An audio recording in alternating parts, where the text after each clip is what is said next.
Student হিসেবে আপনি আছেন, আপনি বলেছেন যে আপনি এমএসসি করছেন। আমি ধরে নিচ্ছি যে আপনি আম কোন প্রকার ব্রিচ অফ ইমিগ্রেশন রুলস সেটা আপনি করবেন না। আপনি অবশ্যই এখানকার যে ইমিগ্রেশন রুলস আছে সেগুলো মেনে চলবেন। কারণ ভবিষ্যতে যেকোনো প্রবলেম হতে পারে। আম আপনি যে এমপ্লয়ার রয়েছে আপনি তাদেরকে বলবেন যে আপনি আমাকে যে জব দেখাচ্ছেন আপনি লিগালি obviously আপনি 20 আওয়ার্স টার্ম টাইমে আ কাজ করার জন্য উইকলি অ্যালাউড।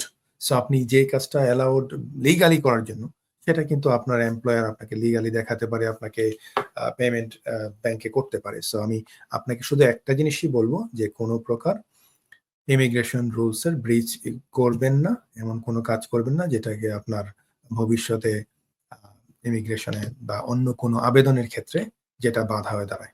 ধন্যবাদ আপনার প্রশ্নের জন্য। Stonebridge Legal Solutions Limited, your trusted immigration partner.